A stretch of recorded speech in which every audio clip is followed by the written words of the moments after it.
Hello and welcome. Welcome to the Kitchen Design Experts. It's the channel that tells you everything you need to know about kitchens, about bedrooms and about home offices. So, just how do you decide where to buy your kitchen from? Well, the answer is actually quite simple.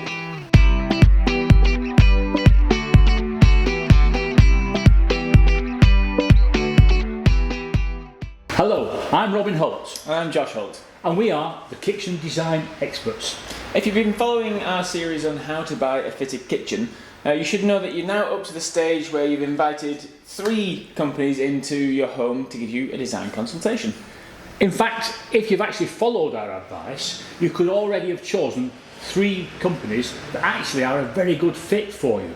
But we want the very best for you, don't we? And if you have missed any of the videos in the How to Buy a Fitted Kitchen series, there is a link here showing you to the first one, and please do consider subscribing and hitting that notification bell so that you don't miss any further videos. I think the link's up that side.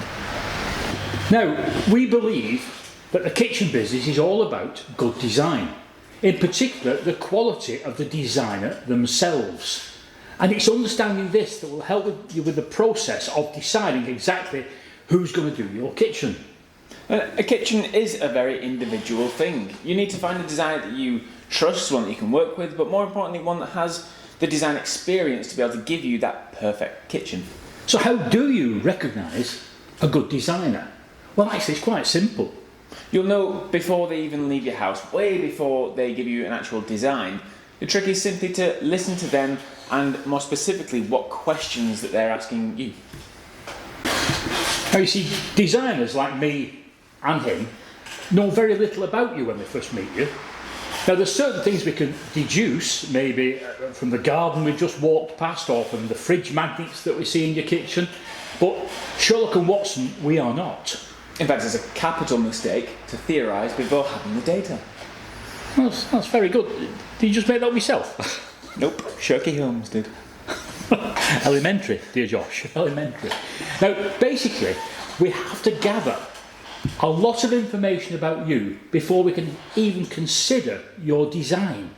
And we ask you a host of questions. Now, if the designer that comes to your house doesn't ask these questions, then quite frankly, they don't know what they're doing. Now there will be many more than the questions we're going to be highlighting now, but these will give you an idea of the more important ones to look out for. Firstly, how many people live in the house? What are their ages, their heights? Who's involved in food preparation? Who's the main kitchen user? And that last one, who the main kitchen user is, that's particularly important to my father and I, because that's the person that will be designing the kitchen around as far as the ergonomics are concerned. And sometimes we can actually visit sites and we're just talking to one person. The other members of the household might not even be there.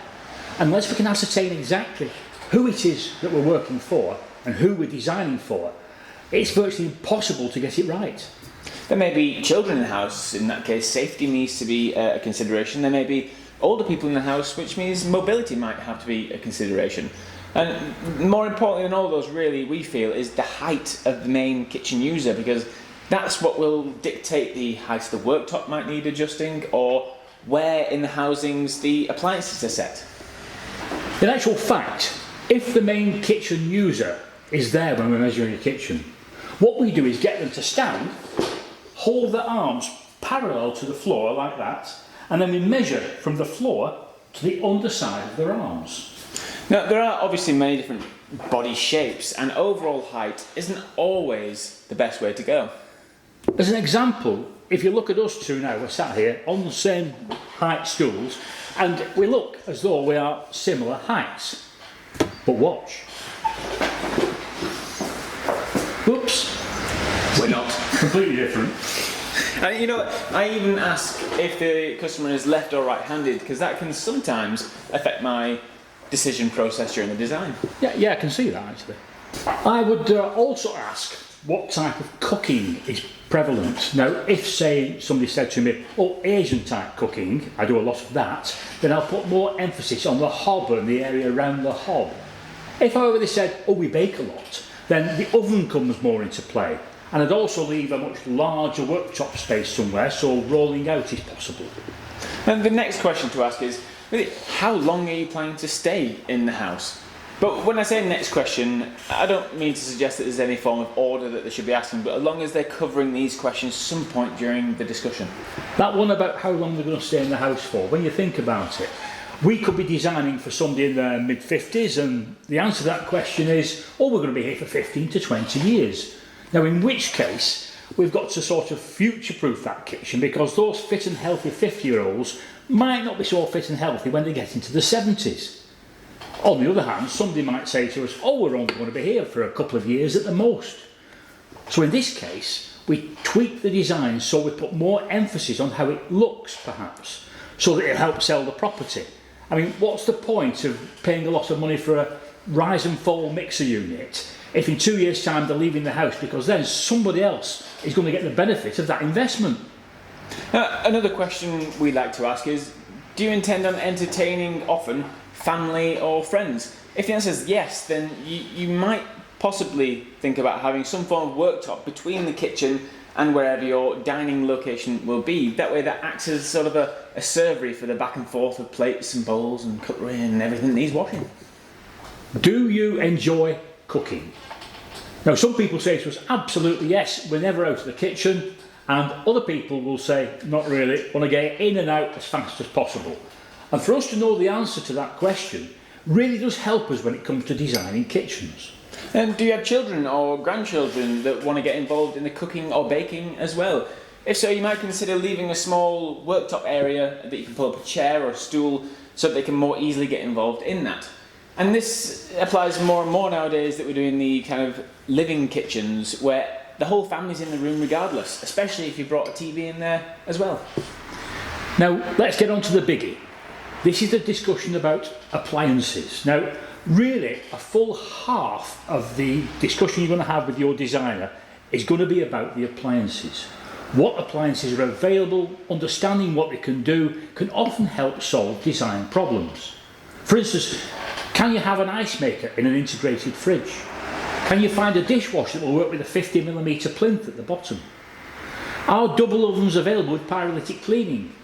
And can you have a fridge with a camera in it so you can use your phone when you're at the supermarket to see what's in there? When it comes to appliances, it's rare that our customers will know everything that's available to them. So once we've had the discussion and the clients are saying we want this appliance and that appliance, we tend to find ourselves asking the question, fantastic, but have you possibly considered going down this route instead with your appliances? These type of discussions are very important because it helps our clients analyse what they really do need as opposed to what they think they need. Okay, now yes, appliances are absolutely crucial to any kitchen designer. They have to know exactly what is going to be right for their client, because the appliances dictate the basis of every kitchen design. And finally, waste bins. Might seem a strange one, but if we have problems with anything, it's waste bins. How many waste bins do you need? Where do you want them to go? What kind of waste bins do you need? Now, it's fantastic having this new kitchen with some place for everything to go, but then you find yourself hooking one end of a bin bag on one handle and one end in another and shoving your food bits in there. It's not good enough. Yes, more and more, recycling has become very important, and you can't design a kitchen without knowing exactly what your client thinks about recycling. Now, as we said at the beginning, there are many more questions to ask than the ones we discussed today, but these are the basics, and if they're not being covered, then you know you're dealing with a poor designer, and guess what? You'll get a poor design because of it. I mean, that's it basically. The quality of your designer is absolutely paramount. You just don't want somebody who's going to come in, sell you a kitchen, take the commission and move on to the next job. And whether you're spending £4,000 or £64,000, you really do deserve the best possible design. Yeah. So basically, once the designer is leaving your home after that first design consultation, if you don't feel excited, enthused and absolutely bursting with anticipation to see the design, then quite frankly, cross them off your list. It's as simple as that.